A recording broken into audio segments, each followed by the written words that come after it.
بسم اللہ الرحمن الرحیم۔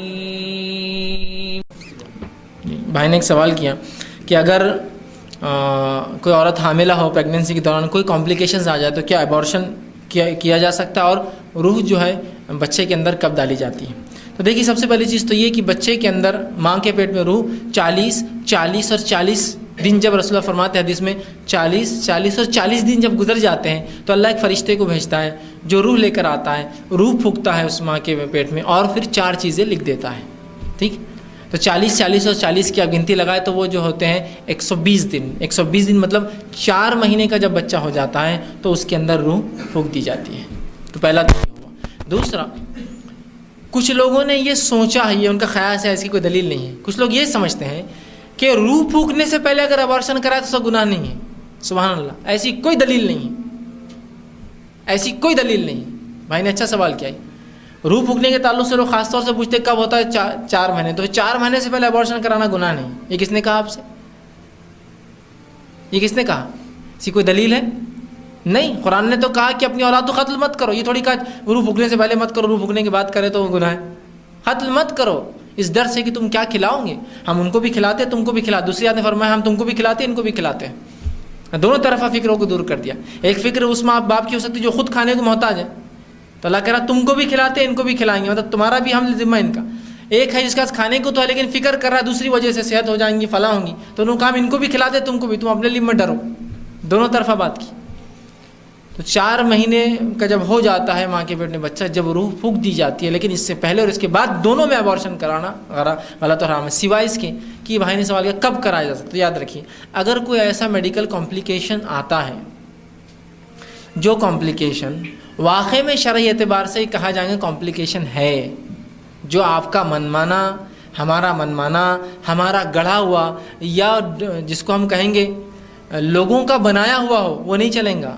میں ایک واقعہ سناتا ہوں کہ ایک صاحب کو کسی نے مطلب ان کی بیوی کو جو ہے لے کر گئے دواخانے، تو سونوگرافی کی، تو ڈاکٹر نے بتایا کہ ان کا جو ہے لڑکی ہے۔ سب سے پہلا تو سوال یہ ہے، یہ کام کرنا ہی نہیں چاہیے ڈاکٹرس نے۔ لڑکی ہو لڑکا ہو، آپ کو بتانا نہیں ہے۔ یہ ایک انسان کے تقوی اور پرہیزگاری کے لیے بھی اچھا ہے اس کی، ورنہ کیا ہوتا ہے کم ایمان والا ہے، شیطان اس پر حاوی ہے، ارے لڑکی ہے، پہلے تو 2 لڑکیاں ہو گئے، 3 لڑکیاں ہوں گے، فلاں ہو گئے، ٹھیک ہے، کچھ بھی ہو سکتا ہے۔ پھر انہوں نے یہ بتا دیا اس میں کچھ کمپلیکیشنس ہیں۔ کیا کمپلیکیشنس ہیں؟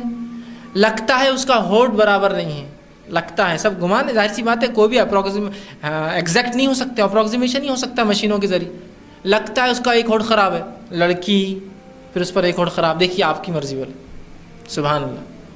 اب انہوں نے ڈیسیجن بھی لے لیا، ہاں پھر اگر ایسا ہے تو ابارشن کر لیجیے۔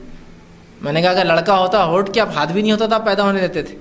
لڑکی بول کر آپ کو ہونٹ اور فلاں ایبارشن کرا دیا، نہ اس کا ہونٹ خراب تھا، لڑکی تو تھی بہرحال۔ اتنا پچھتا، اسی کو انتہا نہیں۔ میں نے کہا کوئی فائدہ نہیں، کوئی فائدہ نہیں۔ سب سے پہلے آپ رجوع کرتے علماء سے، ان سے فتویٰ لیتے کیا ایسی حالت میں کہ لڑکی اور ہونٹ خراب ہو تو اس کی وہ ہو سکتا ہے۔ میں آپ کو سناتا ہوں شیخ بن باز کا ایک فتویٰ۔ ان سے کسی نے ایک سوال کیا، جو کہ ایک لیڈی تھی انگلینڈ کی، وہ حمل سے تھی، اور اس کا حمل کا مسئلہ یہ تھا، اس کی کمپلیکیشنز یہ تھی کہ اس کا ہارٹ جو تھا وہ انڈیولپڈ تھا، اس کا دل پورا ڈیولپ نہیں ہوا تھا۔ اس بچے کی آنکھ پہ اسکن بھی نہیں تھی، جلد بھی نہیں آئی تھی، اور وہ ایسی پیدا ہونے والا تھا۔ ہوتے کچھ بچے کو جلد نہیں ہوتی آنکھ، اس کو جلد نہیں تھی، اس کو ہارٹ وہ تھا، اس کے پیر میں جو ڈیفیکٹس تھے، اس کے ہاتھ دونوں پلٹے ہوئے تھے۔ کتنے اس میں پرابلمس بچے کے اندر دیکھ رہے ہیں آپ، ٹھیک۔ اس کا ہارٹ ڈیولپ نہیں ہوا، اس کا سر بھی بڑا تھا، اس کا برین ڈیولپ نہیں تھا، اس کو اسکن نہیں تھی، اس کے لمس اور اس کے ہینڈ دونوں انڈیولپڈ تھے، اس میں پرابلمس تھا۔ اس نے شیخ بن باز کو لکھی کہ مجھے فتویٰ چاہیے، کیا ڈاکٹرس یہاں کہہ رہے کہ ابارٹ کر دو، اس کو پیٹ میں رکھ کر پال کر بھی فائدہ نہیں ہے، پیدا ہونے کے بعد مر جائیں گے۔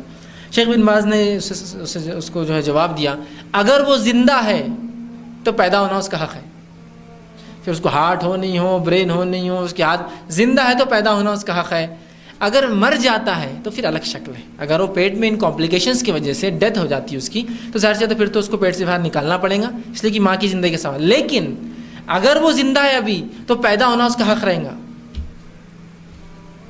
سمپل بات ہے، اس لیے کہ اس میں جان ہے، اس کے ہارٹ ڈیولپ ہو مت ہو، اس کی اسکن ہو مت ہو، کچھ بھی ہو، زندہ ہے نا، ختم۔ زندہ ہے تو پیدا ہونا اس کا رائٹ ہے، اس کا برتھ لینا، پھر پیدا ہونے کے بعد دیکھیے آپ کے پاس پیسہ ہے نہیں ہے، کوئی مدد کرتا نہیں کرتا، علاج ہوتا ہے، وہ سب بات کی باتیں ہیں۔ ابھی اس کا حق پیدا ہونا ہے، وہ پیدا ہوگا۔ تو یہ سب پرابلمس نہیں ہیں، ورنہ یہی ہوتا ہے ڈاکٹر بول رہا فلاں ہے، ڈاکٹر کون ہوتے بولنے والے؟ ایسے کئی کیسز جس میں ڈاکٹرس نے کچھ کہا نتیجے کچھ کی کچھ نکلے، ایسے کئی کیسز ہو جس کے اندر فلاں ہوں گا بولے اور بعد میں نتیجے ماشاءاللہ ایسے نکلے کہ لوگ نمونہ دیتے کہ بچے کے بارے میں یہ کہا گیا تو اللہ نے دیکھو ایسا کیا، آج دیکھو اس کو صحت دی، فلاں دی، یہ دیا یہ دیا، یہ سب بات کی بات ہے۔ اگر زندہ ہے تو پیدا ہونا اس کا پہلا، ہاں اگر واقعی میں ایسے کمپلیکیشنز، اتنے بڑے کمپلیکیشنز کہ جس سے ماں کی جان کو خطرہ ہونے والا نے مسئلہ نہیں بول رہا ہوں، نہیں دبلے ہو جائیں گے تم، یہ ہو جائیں گا، صحت خراب ہو جائیں گی، پیٹ موٹا ہو جائے گا، نا واقعی میں خطرہ ہو جس سے اس کی جان جا سکتی ہو، کس کی؟ اس ماں کی، تو تب آپ بڑی جان کو بچا، بڑی جان اور چھوٹی جان اب دونوں جان ہیں، لیکن بڑی کا حق زیادہ ہے چھوٹی سے، لہٰذا اس صورت میں کوشش تو ہی کی جائیں گی دونوں کو بچایا جائے۔ وہ نہیں ہو سکتا کسی ایک پر ہی آنا ہے تب پھر سوچا جائیں گے، بہت ہی آخری سٹیج ہے، یاد رکھیے معلوم۔ اور اس پر بھی فقہا لکھتے ہیں اگر اس حالت میں بھی ابارشن کرایا جائے کہ جو شرعی ضرورت تھی تب بھی آدھا خون بہا دینا پڑے گا، معلوم آپ کو، ہاف بلڈ منی۔ سعودی عرب میں ایک آدمی کا بلڈ منی ہوتا ہے 1,00,000 ریال، 100 اونٹ ہوتا ہے، ویسے 1,00,000 ریال انہوں نے رکھا ہے۔ ہاف بلڈ منی ہوگا 50,000 ریال، مطلب تقریباً 5.5 لاکھ یا 6 لاکھ روپیہ بلڈ منی دینا پڑے گا آپ کو، اس کے وارثوں کو۔ اگر ماں بھی چاہتی تھی ہو تو ماں بھی اس میں سے حصہ دار بنی، اگر ماں نہیں چاہتی کہ وہ ہو اور تو مجبوری میں بھی وہ کہہ رہے ہیں کہ آدھا خون بہا دینا پڑے گا آپ کو، اس حد تک لگائے تاکہ لوگ ابارشن نہ کریں بنا کسی وجہ کی۔ اور اگر جانتے پوچھتے کرتے ہیں کہ پتہ پھر بھی کیا تو ڈاکٹر کو، اور اگر ماں شامل ہے تو ماں کو، اور باپ شامل تو باپ، تینوں کو مل کر آدھا خون بہا دینا پڑے گا اس ہونے والے بچے کے وارثوں کو۔ اب اس کا وارث کون بنے گا؟ ماں باپ تو خود اس میں شامل ہے قتل میں، تو اس کا وارث جو بنے گا، اس کا دادا زندہ ہوگا دادا بنے گا، یا اس کا جو ہے دوسرے بھائی بہن ان کو وہ جائیں گا وارث ہو جائیں گے، اسے ان کو دینا پڑے گا آپ کو خون بہا، معلوم آپ کو اتنا سخت کیا ہے اس پہ قانون۔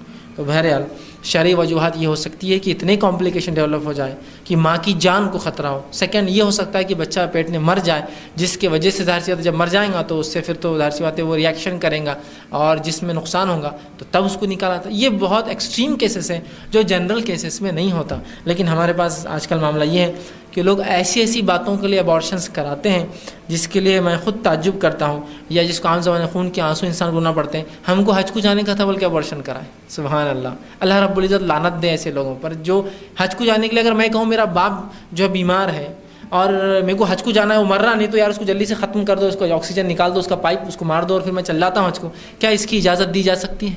کیا اس کو یہ حج کو قبول اللہ کریں گا اور اس عمل کو جائز قرار دیا جائے گا؟ آپ بولیں گے نہیں باپ کو مار دیا تو قاتل ہے، تو اسی طرح میں کہوں گا تو بھی قاتل ہے، تو نے قتل کر کے حج کیا۔ نہیں ہم نے نمبر لگا دیا، اب کیا کریں؟ نمبر لگا دیے تو اپنی احتیاط کرنا تھا، آپ نے نمبر لگا دی کسی کی جان لیں گے آپ، یہ کون سا طریقہ ہوا؟ آپ پھر احتیاط کرتے، حمل آنے نہیں، ٹھہرنے نہیں دیتے، اس کے لیے جو بھی احتیاط تدابیر پہلے ہوتی وجود میں آنے سے کرتے۔ آپ اپنی زندگی میں بھی کچھ آڑ نہیں آنے دیں گے، اپنی زندگی آرام سے گزار دیں گے اور کسی کی خون کے بدلے کوئی عمل کرے۔ تو کوئی حج کو جا رہا ہے تو ابارشن کرا رہا ہے، کسی کو اولاد ابھی نہیں چاہیے اس لیے کہ ان کی اولاد ابھی 1 سال کی بھی نہیں ہوئی، تو یہ معاملہ آپ کی احتیاط کا تھا، اس کی جان پہ کیوں آپ لا رہے؟ آپ نے وہ عمل نہیں کرنا جس سے اولاد وجود میں آتی ہے، آپ وہ کریں گے اپنی خواہش کے لیے اور پھر بولیں گے اس نے وجود میں نہیں آنا، عجیب بات ہے۔ کسی کو اس لیے اولاد نہیں چاہیے کہ جو ہے ماں کا پیٹ بہت بڑا ہو گیا، فگر خراب ہوتا جا رہا ہمارا، اور اس سے جو اور ایک اولاد پیدا ہو جائیں گے اور جو فلاں ہو جائیں گے، یہ کوئی جینوین ریزنز نہیں یاد رکھیں۔ یا کوئی ابارشن اس لیے کرا رہا ہے کہ ہم کو معلوم ہی نہیں کہ یہ قتل ہے، ہم کو لگا 4 مہینے سے پہلے کرے تو جائز ہے، 4 مہینے کے بعد جرم ہے۔ سبحان اللہ، کبھی بھی کوئی کام کرنے سے پہلے جس میں انسانی زندگی شامل ہو، میں کہتا ہوں بہت احتیاط کر لیجیے۔ خون بہت اہم چیز ہے، دنیا کی سب سے قیمتی چیز کوئی اگر ہے اشیاء تو وہ خون ہے، ہیومن بلڈ۔ کبھی بھی دیکھیے کہ یہ میرے ہاتھ سے نہ بہے، کبھی بھی غلطی سے بھی نہ بہے کہ میری چھری، میری چیز، میری گاڑی کسی سے خون نکلے، بہت خطرہ ہے، اس لیے کہ سب سے قیمتی چیز بہہ رہی ہو، خون ہے، انسانی خون بہت قیمتی چیز ہے، اور اس کی قیمت اتنی زیادہ ہے کہ روز قیامت سب سے پہلا حساب اللہ کے حق کے بعد خون کا ہوگا، مانو ہیومن بلڈ، انسانی خون کا حساب اللہ سب سے پہلے، خون تو نہیں بہایا تیرے وجہ سے، خون تو نہیں بہا، سب سے پہلے ہوگا، تو یہ بہت قیمتی چیز ہے، احتیاط کیجیے۔ تو اس معاملے میں جو ہے بہت کمپلیکیشن اگر ہو جائے تو سب سے پہلے آپ عالم سے فتویٰ لیں گے، اس کے بعد آپ ڈاکٹر سے رجوع کریں گے، اور ایسے 2 ڈاکٹر ہوں گے جو مسلم اور ماہر ہو اپنے فن کے، جو گواہی دیں گے ہاں یہ کمپلیکیشن ہے، اس پر آپ فتویٰ لیں گے اور پھر وہ کیا جائے گا۔ یہ صرف پرسنل ڈیسیجن نہیں ہے کہ آج لے لو وہ لے لو، اور ڈاکٹر سے بھی کہوں گا کہ لوگوں کو جو ہے وہ مسلمان ڈاکٹر ہے تو راغب کرے پہلے علماء کی طرف، یا واقعی میں شرعی اعتبار خود کی سوچ کے اعتبار سے نہیں۔ ایک صاحب ایک دن ایک مرتبہ ایک ڈاکٹر صاحب ایک خاتون آئی اور کہا کہ میں حمل سے ہوں، کیا کروں؟ تو ڈاکٹر صاحب بولے ارے گرا دو اس کو، بڑا بچہ کتنے سال کا ہے تمہارا؟ تو بولے 1 سال کا ہے، تو وہ گرا دو، اس کو ضائع کر دو۔ میں نے کہا اس کی آپ کے پاس کیا دلیل ہے؟ انسانی جان کی بات کر رہے ہیں، اب اتنا آسانی سے بول دیا آپ نے۔ تو کہا حدیث میں اگر اللہ کے رسول نے فرمایا کہ اگر بڑے بچے کی تربیت نہ ہو سکے اور چھوٹے اولاد پیدا ہو رہے تو اس بڑے کو گھوڑے پہ رکھ کے لات مار دو۔ میں نے کہا اچھا یہ حدیث کہاں کی ہے؟ لیکن نہیں بس ایک عالم صاحب نے بولے تھے۔ میں نے کہا ایسا تو کوئی بھی میرے کو بول سکتا تم کو قتل کرتے 1 کروڑ روپے ملیں گے، کر دوں؟ نہیں حدیث ہے۔ تو میں نے کہا کوئی حدیث ہے تو حوالہ، گھوڑے پہ بٹھا کے لات مارو۔ اچھا میں بولا چلو اس حدیث کو اپن، یہ کوئی حدیث نہیں یاد رکھی ہے، انہوں نے اپنے دل سے بول دی تھی، اگر اس کو میں نے کہا حدیث مان لیتا ہوں، چلو میں نے مان لیا یہ حدیث ہے، سمجھ لو مان لیا تمہاری بات کی، تو پھر بڑے بچے کو گھوڑے پہ بٹھا کے لات مارنا، چھوٹے پیدا ہونے والے کو مارنا کہاں ہے؟ انہوں کیا بول رہے تھے؟ بڑے بچے کو گھوڑے پہ بٹھا کے لات مار دو اگر پرورش چھوٹے کی نہیں ہو سکتی، پرورش کا مسئلہ ہوتا ختم۔ تو میں نے کہا حدیث میں جو اگر تم حدیث مان بھی لو تو ہے گھوڑے پر بٹھا کر لات مارنا، تو بڑے کو مارو نا، چھوٹے کیوں قتل کر رہے؟ اگر حدیث ہے بھی تو لاجیکل ریزننگ نہیں نا۔ جج یہ ڈیسیجن دے رہا ہے کہ جو بڑے فلاں جو شخص ہے جو بڑا بھائی ہے کسی کا، اس کو قتل کر دو، آپ بول رہے ہو بڑا مل رہا نہیں تھا تو ہم نے چھوٹے کو لا کے مار دی، چلیں گا کیا؟ یہ چھوٹا نہیں ملا تھا اس کے باپ کو مار دی، لیا کہ جو مجرم تھا اس نے نہیں ملا اس کے باپ کو قتل، چلیں گا کیا؟ نہیں اس کا باپ نہیں تھا، اس کو جڑوا بھائی تھا، اس کو قتل کر دیا ہم نے، چلیں گا کیا؟ نہیں چلیں گا۔ نہیں وہ شوہر نے کیا تو بیوی کو لٹکا دیا ہم نے اس کے بدلے، چلیں گا کیا؟ نہیں۔ تو وہی پوچھ رہا ہوں۔ تو میں نے کہا پھر اس میں الفاظ ہیں گھوڑے پر بٹھا کے بڑے کو لات مارو، کوشش کر کے دیکھو نا، گھوڑے کھڑے کرو بڑے کو لات مارو، مرتا کیا ہو؟ ہاتھ پیر ٹوٹیں گے، تم کو پالنا پڑے گا اس کو۔ تو سمجھو اگر حدیث ہے بھی تو وہ لاجک نہیں نا، آپ بچے کو چھوٹے کو قتل کرنے کے بولے بڑے کا، اور ایسی کوئی حدیث نہیں ہے۔ لیکن انہوں نے اپنی ڈیسیجن لے لیا، اپنی ان کی منمانی حدیثیں ہیں، ٹھیک۔ تو یہ بہت اہم چیز ہے، آپ بغیر جو ہے رجوع کرے کے، اور اس پہ 2 ماہر ڈاکٹر گواہی دے کہ اس کی ضرورت ہے، اور مسلم ہو، مسلم نہ ہونے کی صورت میں غیر مسلم گواہی لی جائیں گی، اور پھر اس پر عالم فتویٰ دے۔ لیکن عموماً ایسے ڈیسیجن ہم سیلف لیتے ہیں، باقی ڈیسیجن بڑے ہم آتے ہیں، میری نماز قبول ہوئی نہیں ہوئی، میرا حج یہ فلاں، یہ ارکان ہیں، یہ جو ہے یہ بندوں کے حق زیادہ اہمیت رکھتے مانو اللہ کے حق کے سامنے، یہ زیادہ اہم، اس لیے کہ اللہ کا حق تو دینا ہی ہے ہم کو، بندوں کے حق بھی اللہ نے مانو، اور دونوں ہو بہو ہوتے ہیں کہیں کی جگہ، بھلے کہیں کی جگہ تو اللہ نے ان کو اور اونچا کر دیا ہے نا، بندوں کے حق کو اپنے حق سے اونچا کرا، کہا وہ شخص نماز کو نہ ہے جو لہسن اور پیاز کھا کر مسجد آئے، کیوں؟ بندوں کا حق مارا جاتا ہے نا، بدبو آتی ہے منہ سے، تو بندوں کے حق کو تو اللہ کے حق سے اونچا کر دیا، نماز کو مت جاؤ مسجد میں، دیکھیے بندوں کے حق اونچے بڑھا دیے نا، بندوں کے حق کی اہمیت بتا دی نا زیادہ، تو بندوں کے حق بڑے اہم ہوتے ہیں، تو یہ ایسے نہیں ٹالے جاتے، اس میں بہت احتیاط کرے، مشورہ لے، اور ایک صحیح ڈیسیجن میں پھر پہنچ کر دل میں برا جانتے ہوئے کراہت کے ساتھ، برائی کے ساتھ یہ کام کرے۔